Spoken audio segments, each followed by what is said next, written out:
പിതാവിൻ്റെയും പുത്രൻ്റെയും പരിശുദ്ധാത്മാവിൻ്റെയും നാമത്തിൽ ആമേൻ.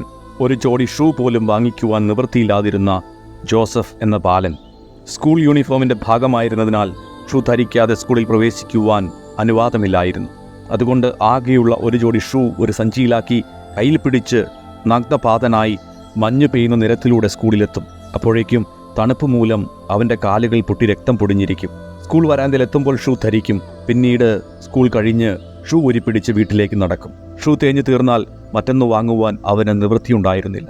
വിശപ്പടക്കുവാൻ ഭക്ഷണം പോലും ഇല്ലാതിരുന്ന ആ ദരിദ്ര ബാലന് സഹപാഠികളാണ് പലപ്പോഴും ഭക്ഷണം പങ്കുവെച്ചു കൊടുത്തത്. ആ ബാലൻ പഠിച്ചു വളർന്നു. വൈദികനായി, മെത്രാനായി, കർദിനാളായി, മാർപ്പാപ്പയായി. വിശുദ്ധിയുടെ പടവുകൾ കയറിയ വിശുദ്ധ 10-ാം പിയൂസ് മാർപ്പാപ്പയായിരുന്നു ഈ ബാലൻ. വിശുദ്ധ 10-ാം പിയൂസ് മാർപ്പാപ്പയുടെ ജീവിതത്തിലേക്ക് നോക്കുമ്പോൾ ഒത്തിരിയേറെ കാര്യങ്ങൾ നമുക്ക് മനസ്സിലാക്കുവാനുണ്ട്. ഒന്നാമതായി, ദാരിദ്ര്യം എന്നത് ഒരു ജീവിത യാഥാർത്ഥ്യമാണ്. നമ്മുടെ ചുറ്റിലുമുണ്ട് ഇതുപോലുള്ള ഒത്തിരിയേറെ ജീവിതങ്ങൾ. പലപ്പോഴും അത് കാണുവാൻ നമുക്ക് സമയമുണ്ടാവുകയില്ല. കാരണം നമുക്ക് ജോലിയുണ്ട്, അത് കഴിഞ്ഞാൽ നമ്മൾ ആഘോഷങ്ങളുടെ നടുവിലായിരിക്കും. നമ്മളെല്ലാം ജീവിതം ആഘോഷിക്കുന്നവരാണ്. ജന്മദിനം മുതൽ ഏതൊരവസരം ലഭിച്ചാലും അതെല്ലാം നമ്മൾ ആഘോഷങ്ങളാക്കി മാറ്റുന്നുണ്ട്. അതിനുവേണ്ടി ഒത്തിരിയേറെ പണം ചെലവഴിക്കുന്നുണ്ട്. മക്കളുടെ ജന്മദിനം, മക്കളുടെ മാമോദീസ, അതുപോലെ തന്നെ 28 കെട്ട്, ഇങ്ങനെയുള്ള കാര്യങ്ങളൊക്കെ നമ്മൾ ആഘോഷമായിട്ട് നടത്തുന്നുണ്ട്. അതിനുവേണ്ടി നമ്മൾ ഒത്തിരിയേറെ പണം ചെലവഴിക്കും.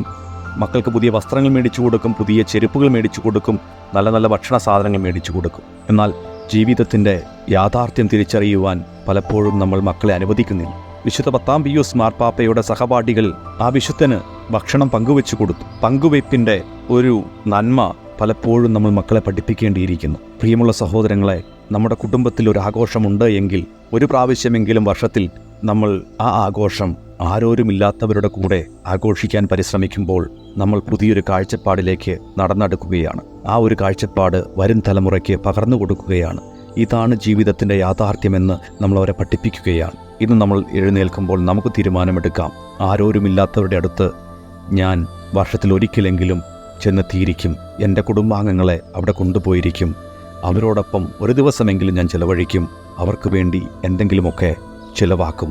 അവരുടെ സന്തോഷം ഞാൻ ഒപ്പിയെടുക്കും. അതിനുവേണ്ടി നമുക്ക് പരിശ്രമിക്കാം. സർവശക്തനായ ദൈവം നമ്മെല്ലാവരെയും സമർത്ഥമായിട്ട് അനുഗ്രഹിക്കട്ടെ. പിതാവിൻ്റെയും പുത്രൻ്റെയും പരിശുദ്ധാത്മാവിൻ്റെയും നാമത്തിൽ ആമേൻ.